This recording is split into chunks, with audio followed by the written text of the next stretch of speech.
Good afternoon and welcome to Clinical Pearls. I'm your host, Curry Bourdlawn. You could join our broadcast by typing your questions in the chat box.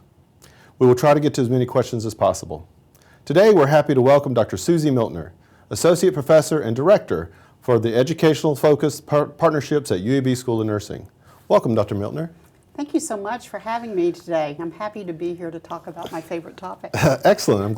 We're excited to hear about it. So before we dive too deep into quality and quality improvement topics, what is quality?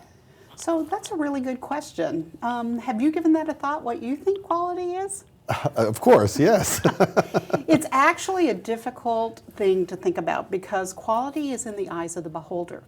So every one of us who are working in healthcare, either as providers or we're recipients of healthcare as patients, we all have different ideas about what quality is. So in 1990, the Institute of Medicine made an attempt to define what quality is, and it still withstands the test of time. And so their definition is this, the degree to which healthcare services for individuals and populations increase the likelihood of desired health outcomes and are consistent with current professional knowledge. And this is a really good and powerful definition of quality because it assumes a few things. Number one is that we're trying to get desired health outcomes, but we can't optimize health outcomes for all people. You know, inevitably all of us are going to die, et cetera, but we have to do the best we can for individual patients and for patient populations. And the last line of that definition is related that we have current professional knowledge. So this implies that all of us as healthcare providers need to be lifelong learners, and we're always moving things forward. We're doing the current evidence, and we're doing the best we can with that. So how do we tie safety? Oftentimes we hear quality and safety. How do you tie safety into that belief? So in the United States, most people would say that safety is a component of quality. So in 2001, the Institute of Medicine issued a report on crossing the quality chasm, which it essentially said the whole healthcare system needs to be blown up and started over because it's such a mess. But obviously we can't do that. And so they did call for system redesign. And to redesign that system, they said that there are 6 aims for quality. And those aims are, we sometimes refer to them as STEEP, but that they are safe, that healthcare is timely, it's effective, it's efficient, it's equitable, and also it's patient-centered. And so that's how safety is usually tied in underneath overall quality umbrella. So at what point and what was the movement to include quality and safety in things that we do within the healthcare system, beyond just a hospital or hospital system, but clinics and outpatient, all the different entities that involve patients? At what point and how do we migrate over to that being the center point?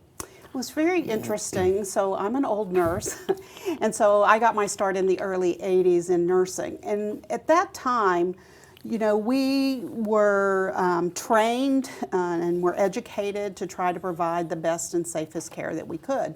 But we just automatically made the assumption that bad things were going to happen to people in healthcare, patients. So it's very unfortunate, but if people are sick enough to be in the hospital, unfortunately, if they have to be on a ventilator, they're going to get pneumonia. If they have to have a central line, they'll probably have a risk of getting sepsis. And it was sad and it was unfortunate, and we thought that way, but we said, well, you know, there's certain risk. But all of a sudden, in 1999, the Institute of Medicine issued the report to err is human. They took a couple of studies that risk management companies had done, and they extrapolated that 44,000 to 98,000 people a year died from medical error. And this was like a shock throughout the system. That's an astounding number. Yes, all of a sudden it's amazing, like, oh my God, how come we have that many deaths? And you know, people started being really shocked by that. That's essentially like a big jumbo jet crashing every single day. And I don't know about you, but if a jet crashed every day, I would never fly again, you know, because we would be fearful. But because these deaths are hidden, you know, one in this hospital, one in that hospital, maybe one a week or something, you know, it's not like a catastrophic loss in which you have 100 patients die at one time. At least it generally isn't. That woke up the system. And it said it's no longer acceptable for us to just say that's okay. We have to move forward. We have to do things to try to make this much safer and of much higher quality. Now, the interesting point of this, point that I'd like to make is that in 2013, a virologist named John James, who lost a son due to medical error, took 4 studies, recent studies, and he did the same extrapolation that the Institute of Medicine report did. And he found that it's probably closer to 210,000 to 400,000 people a year who are dying prematurely due to medical error. So how do we measure quality within the healthcare system? So if we're going to address the overwhelming quality issues, or based on these large reports, these large sets of data, how do we measure items to be able to have some sort of movement and a plan? So it's really complicated as our health system is. Generally, we're tracking outcomes, and there are 6 main categories of outcomes, which we like to refer to as the 6 Ds. So there's disease and disability, which are clinical outcomes. There is, disease and death. And then there's disability, discomfort, and dissatisfaction, which are patient-related outcomes. And then dollars, which are the economic outcomes. In point of fact, a healthcare organization often has hundreds, if not 1,000 metrics that they're having to track for internal and external use. And so there are many, many of those that are being tracked. But if you wanted to think about it on a national scale, the most important ones that we are probably benchmarking against are the ones that the Centers for Medicare and Medicaid are requiring us to report on. So, are all healthcare systems and entities who see patients required to report to the same CMS? Everyone is required if they want accreditation. So how do we track this? How do we get granular down to the tracking of the specific outcome? In point of fact, it takes a village to make that happen. So let's just take mortality is probably relatively one of the easiest things for healthcare systems to manage. So those data are reported up through insurance data files and other files. But remember, some patients die at home, so they also have to combine vital statistic data from the states, et cetera. So that's just one metric, just mortality. Infant mortality is the same story. They're tracking that generally from vital statistics records in states, et cetera. When you're talking about process measures for door to balloon time for patients who come in with an AMI, they may have they'll oftentimes healthcare systems will hire outside companies to come in and abstract that data from the healthcare record. So this has become quite an industry to try to keep up with the quality measurement. And it's quite a burden for health systems. Sure. And do most places, clinics, healthcare systems and so forth, do they have quality champions, quality and safety champions who guide this process, or is it the expectation of everyone within the building, or both? So it should be ideally both, but in most organized clinics, larger clinics, and definitely hospitals, acute care, and nursing home facilities or systems, they do have people that are specialized in quality and safety and that are doing the bulk of this work. But in reality, quality and quality improvement and safety are the role of every single person who's working within the health system. So how do you motivate such a large employee base, nursing, physicians, all the different clinical entities? How do you get them on the right path with quality? I think this is really a personal thing for all of us who are in healthcare, particularly if you're on the front line providing care. I remember my very first medication error. I was just out of nursing school. I was in orientation. I had a graduate nursing license. This was in the old days, so I didn't have my RN license yet. I was waiting for those results, and I gave a Sudafed to the wrong patient. Now, it didn't hurt anything, but I was devastated when I went back to record it and I realized that I had given it to the wrong patient. I had to call the physician, I'm still on orientation. My preceptor is almost holding my hand through this. And I just felt like the stupidest person in the whole world.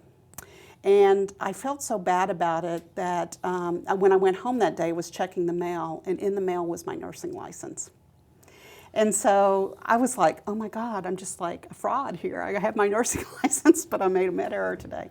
And I remember calling my mom, who was an old diploma nurse, and she said, Susie, anyone who tells you they haven't made an error is either lying or they're not practicing nursing.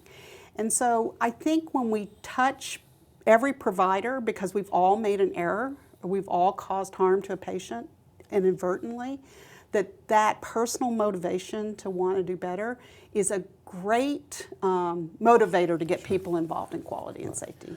Are there a set of universal benchmarks, or we're still in the early stages of really adapting this across the board? Some benchmarks that we can use as a goalpost for us, meaning that as clinicians or providers, whether it be a small hospital, whether it be a large healthcare system, some benchmarks for all of the different measures that we have that we report on.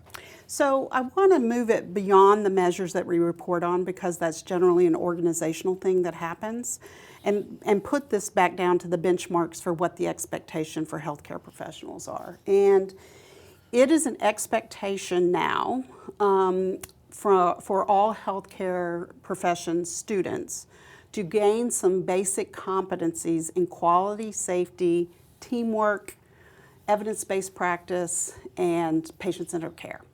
And so in nursing, those competencies come out of the QSEN initiative, which was the Quality, Safety, and Education in Nursing program that was funded by the Robert Wood Johnson Foundation starting in 2005.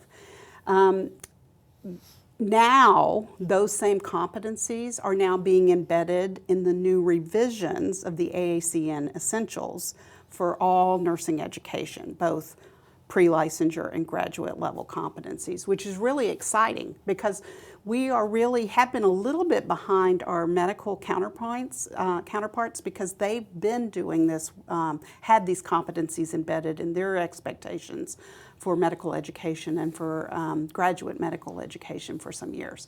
So it's very exciting to see the health professions all thinking that these are such important skills, that people know how to do a basic quality improvement project, that they know about the value of reporting errors, that we're starting to really firmly embed these in our education as well as in the work expectations. You provided us earlier with an example of a medication error, which, like as you said, clinicians, especially that practice for many years, or even at any point, will have some sort of errors. So how do hospitals use, or healthcare systems for that matter, use those as opportunities versus retribution? Because you know just as well as I do, that number is, and there's data to show that it's mostly underreported in some cases. Not all errors are reported, which is a scary thing for someone who's educating the next generation of nurses, plus also caring for patients or leading others to empower the change of quality and safety. So how do hospitals use that data? How do hospitals use it truly as a movement in the right direction? Some of the most valuable data that an organization can have is incident reporting about errors or almost errors, Can near you tell misses. us about incident reporting? So that's when the staff involved in some situation that went awry or almost went awry, there's some kind of formal mechanism for them to document that and report that to the healthcare system. So people will call them incident reports or error reports. There's different names that trend trackers. That people will have different names for that process that they have in their organization. And what you're talking about is really about a just culture. And in that culture, for the organization, they know that they have to provide psychological safety for the people who work there, so they freely can come forward and say, I made an error, or I almost made an error. And this is really important to build that climate where you have psychological safety, and that you learn, so the organization can learn from the mistakes that happened or almost happened, and also to put support around the people who made the error, because sometimes those errors can be pretty devastating to the people who make them, especially if a patient death is involved. And so all of that has to be part of the organization. Do most organizations have that yet? No, they don't. They're still too much into the blame. Let's see what individual did wrong. How can we point the finger at them? You know, it can't possibly be the system because we're the best hospital in the country or whatever. But we have a lot of work to do around that just culture. But when you're in a culture, I had the opportunity once to work in a place like that. The incident reports were hundreds and hundreds a month. Every one of them was reviewed. They got reported back to staff and to the, obviously, you know, the leadership of the organization too, but also to the staff. They took information out of those incident reports and moved forward to improve processes. And it was really a good feeling that you weren't ashamed or embarrassed to be able to report when something went wrong. So I want to talk about how we compare, how can we compare with other countries, but before we do that, let's talk about money, financial impact. So let's talk about quality and safety, the initiatives that are going across, really a movement towards equality and safety as a main focus in education and in healthcare. How does it impact us financially? Not just the mechanics of moving that direction, but also the errors. So you probably are aware that healthcare is a business, and in this country, healthcare takes up 18+% of the gross domestic product. So essentially, $1 in $5 that are passed around in the United States is healthcare related. So that's huge, right? So how do you incentivize such a huge industry to do the right thing? And so for years, we were incentivized to make more money. So we would have extra procedures, we would do more stuff. If bad things happened to patients, oh good, that's more billing we could do. If we gave them a pressure ulcer or they got infection, we would get more money for, you know, for having to provide care to fix that. And so the federal government came down, CMS came down, and they began a process called value-based purchasing. But one of the elements of that is they no longer pay us when we make an error. So if a patient acquires a pressure injury on our watch, they don't pay for that. Now they'll pay for the initial hospitalization and the main reason, but we won't get extra funds to pay for the mistake we made. When CMS came down with that for Medicare patients, then essentially it goes through the whole system. You know, private insurers adopt the same kind of mechanisms, et cetera. So healthcare organizations are really being held to some financial incentives and disincentives to provide better and higher quality care. So you gave us a great example with pressure ulcers and pressure sores and so forth. Do you have other examples? I've read some things about discharge from the hospital, readmission rates and so forth. Do you have other examples? Yes, yes. So all of those things are being disincentivized. We want to get better at that. So readmissions is a complicated issue, right? If you're in an organization, being readmitted at the hospital 30 days later, an unplanned readmission is generally seen as, okay, what is the gap? What did we do?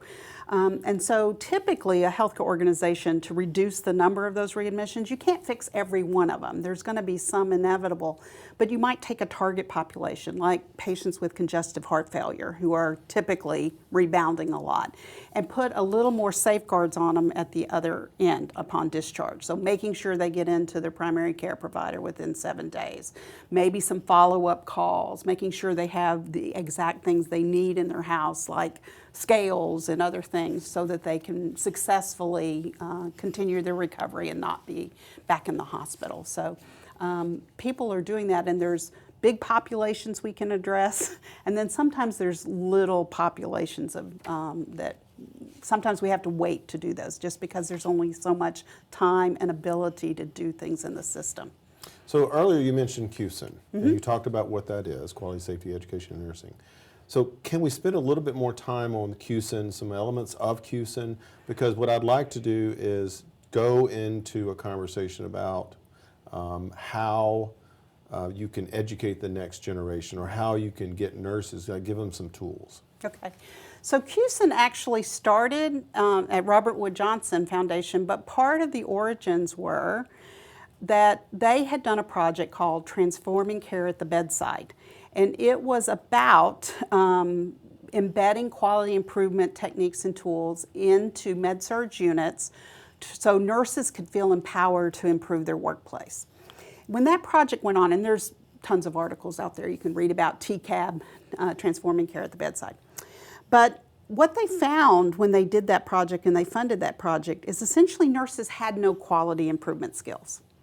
And so they were kind of appalled by that. And so Linda Cronenwet approached them and talked about this idea she had about embedding quality and safety into nursing education. And they were like, yes, please come on board, because there is obviously a gap, from practitioners. They just don't know this.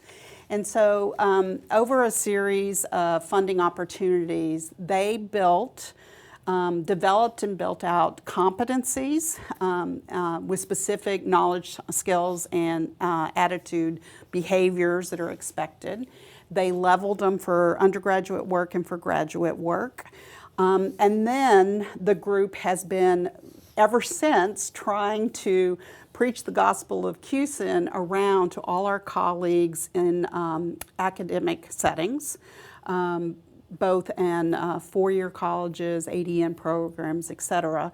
And how do we embed those 6 competencies that QSEN has in our coursework and in our activities in our schools of nursing?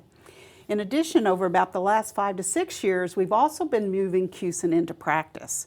So now these same competencies are appearing in nurses' job descriptions at a hospital or places like that. They're being embedded in performance management systems. And so there's a whole big move to this. So, it's been a voluntary organization that stood alone and trying to really push. And there's some competencies that we do better with than others. So, for example, the safety competency is one that nursing's always been pretty successful at, and really emphasized a lot. That's been some of our core work in nursing education, is around safe practices. But some of the things that we've done poorly at is quality improvement. Evidence-based practice still confuses a lot of folks. And then informatics is also another one that's always been a challenge to implement. But I mentioned earlier, it really is good news that essentially through all those decade-plus amount of work that people have done around these competencies, now that they're really getting embedded in the new AACN competency model, we're so excited about that. And the QSEN Institute and QSEN organizations, we're beginning to refocus and think how we're going to fit in now that AACN has going to essentially grabbed them and hugged them and incorporated them. And so we have a lot of knowledge and expertise about how to embed those things. So we will still be able to do a lot of work with schools of nursing and with practice folks who want to figure out what kind of teaching strategies do I need to embed these? How do I measure my outcomes? How can I evaluate this? For other countries, do they use the same sort of formatting with QSEN, or they have their own sort of set of competencies? How do we compare with other countries when it comes to this movement for quality and safety? For nursing, we are definitely at the top internationally. So there are people in other countries who are sometimes using some of the QSEN competencies and work, but that is very on a small level at this point in time. So, that's something that we do lead the way in. Okay, excellent. I want to get to a question from our viewers. What drawbacks are there currently as healthcare infrastructure evolves away from the volume-based system into a system that incentivizes patient outcomes? Well, that's a great question. Incentivizing patient outcomes is a fabulous idea. We really want that to happen, right? And so can you imagine a healthcare system where everybody gets the optimal services they need and that they're in the best health they can be, that they choose to be in? And wouldn't that be awesome? But here's the problem, and here's the dirty little secret in healthcare quality. So remember I told you healthcare dollars is 18% of the GDP. If we got better and focused on patient outcomes and we were optimizing those patient outcomes, people are going to lose money. So there's going to be fewer patients in the hospital. There's going to be fewer surgeries. There's going to be maybe fewer, lower drug utilization, et cetera. So someone's going to lose out on that. And this is the tension that's in the system right now between how we really improve the system and how we increase that quality and safety when somebody is going to lose money out of that. So we spent a lot of time talking about quality and safety. We talked about how it can be embedded within educational and healthcare settings and so forth. If someone wanted to learn more, what resources are available for people to learn more about this? So the Institute for Healthcare Improvement is a nonprofit organization out of Massachusetts that started decades ago specifically to help healthcare professionals learn about quality improvement. So it is an excellent resource. And for people who are students and faculty who are in schools, any kind of school, there are many, many free resources. Unfortunately, if you're a staff nurse in an organization, some of those resources are not available for free. To keep it running, IHI does charge companies fees for their services so that they can make it available for free for students. But one of the best resources for learning about quality improvement and patient safety is the IHI Open School. And it's a series of a couple of dozen online courses you can earn CE from, and it goes step by step through different aspects of quality improvement and patient safety, teaching you tools. It's actually a very well done online set of courses. You can't get past it. It's not like where you can scroll through the PowerPoint slides and then take the test at the end and win. No. Won't work that way. You actually have to stop and do things to make it move forward. So they've got it structurally. It's very nicely done. So for healthcare facilities, because we know this is true in many different communities throughout the United States, some hospitals struggle, some healthcare systems struggle, some have closed their doors. So with dwindling resources, with dwindling revenue at some of these facilities or reimbursement at some of these facilities, what can hospitals or healthcare systems do to improve their quality, to improve their patient population, to be more of a draw for those communities? Because some will drive right past certain facilities to go further distance to other hospitals. How can you have those small resourced facilities get on the quality and safety bandwagon? So this is up to the community and the political community. The reality is those rural resources and those smaller hospitals are always going to struggle until there's appropriate financial subsidy of that. In the states that have done the Medicaid expansion, it is slowed and eliminated in some states that rural hospital loss. I think in Alabama we've lost 11 hospitals since the ACA went into effect. And we did not do the Medicaid expansion. So that's a societal thing and a political thing that has to be determined. There has to be money. Those small hospitals will never be profitable, but just because there's not the volumes to do. They generally don't have surgical services or very limited surgical services, which is where bigger hospitals get a lot of their extra profit margin comes from. And so they're always going to struggle. Is it worth it to us in our state to have those rural hospitals still functioning? I think so, just because people need basic primary and secondary care, right? Access, absolutely. Yeah. So that alone should be worth it because it helps decrease the burden on those bigger places or the ones that work. So that's one thing. But if you're in a small place, it's really hard because you're doing multiple jobs if you're in a leadership role there to try to juggle all the quality requirements, et cetera. And so, again, it goes back to every single person's job is to pay attention to quality and safety. So maybe you disperse some of that workload among, other people in the organization, even staff. Maybe they can do some of that work. And also build partnerships with larger places so that they can help you. Frankly, they'll be glad to have the partnerships. So those are the kinds of things that could help those places. This has been an amazing conversation. During our last minute together, any final takeaways? Like I said, I'm really passionate about this topic, and It is really important. Each of us knows our family member or friend that's been in the hospital or had some serious illness recently, and they've told us a story about a mistake that's happened or something that went wrong. This is not something that just happens rarely. It is a common event. If you're going to be in the healthcare system, the chances of you almost having an error or having an error are high. So it's up to every one of us. As Paul Batalden says, we have two jobs in healthcare. The first is to do our job that we're hired for, and the second is to improve our work. So I hope that everybody considers that today, and happy to talk to anyone who wants to know more or learn more. I appreciate it so much. This has been great information. Thank you so much for your time today. Thank you for having me. Absolutely. I appreciate it.